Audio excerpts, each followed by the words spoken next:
ಮಾತು ಮಾತು ಮಾತು ಎಲ್ಲಿ ನೋಡಿದರೂ ಮಾತು. ಫೋನಿನಲ್ಲಿ ಮಾತು, ವಾಹನವನ್ನು ಚಲಾಯಿಸುವಾಗ ಮಾತು, ಟ್ರೇನಿನಲ್ಲಿ ಕೂತಾಗ ಮಾತು, ಆ ಕಡೆ ಮಾತು ಈ ಕಡೆ ಮಾತು. ಮಾತು ಅತಿಯಾದರೆ ಜಗಳಕ್ಕೆ ಆಹ್ವಾನ ಇತ್ತಂತೆ. ಫೋನಿನಲ್ಲಿ ಎಷ್ಟೋ ಜನ ನಾವು ನೋಡ್ತಾ ಇರ್ತೇವೆ, ತುಂಬ ಸುಂದರವಾಗಿ ಮಾತಾಡ್ತಾರೆ ಅಂತ ಅಂದ್ಕೊಳ್ತೀವಿ. ಆದರೆ ಕಿತ್ತಾಡ್ಕೊಳ್ಳೋದು, ಜಗಳ, ಮತ್ತೊಂದು ಇನ್ನೊಂದು, ಅವ್ರ ಮನೆ ಸುದ್ದಿಯನ್ನು ಇವ್ರು ಹೇಳ್ಕೊಳ್ಳೋದು, ಇವ್ರ ಮನೆ ಸುದ್ದಿಯನ್ನು ಅವ್ರು ಹೇಳ್ಕೊಳ್ಳೋದು.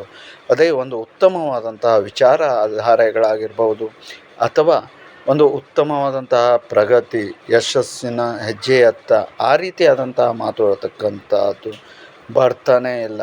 ಅವ ಹಾಗೆ ಮಾಡ್ದ, ಇವ ಹೀಗೆ ಮಾಡ್ದ.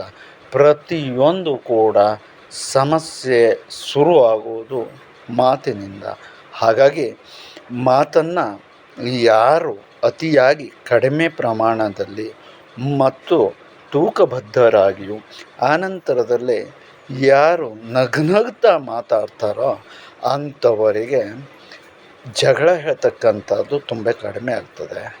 ಸಂತೋಷದಾಯಕವಾದಂತಹ ಮಾತುಗಳು ಮತ್ತು ಕೆಲವೊಂದು ಆಧ್ಯಾತ್ಮಿಕವಾದಂತಹ ವಿಚಾರಗಳ ಬಗ್ಗೆನೇ ಚರ್ಚೆ ನಡೀತಕ್ಕಂಥದ್ದು, ಈ ರೀತಿಯಾದದ್ದು ಎಲ್ಲೋ ಒಂದು ಕಡೆಯಿಂದ ಈಗೀಗ ಮರೀಚಿಕೆ ಆಗ್ತಾ ಇರ್ತಕ್ಕಂಥದ್ದು.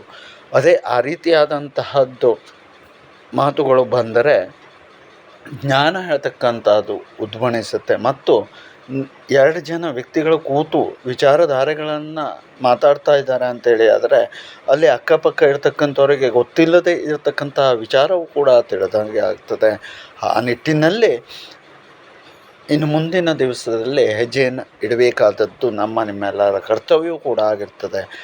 ಮತ್ತು ಅಷ್ಟೇ ಅಲ್ಲದೆ ನಗುವಿನ ಲೋಕದಲ್ಲಿ ಯಾರು ಇರ್ತಾರೋ ಅಂಥವರಿಗೆ ಜಗಳ ಹೇಳ್ತಕ್ಕಂಥದ್ದು ತುಂಬ ಕಡಿಮೆ ಇರ್ತದೆ.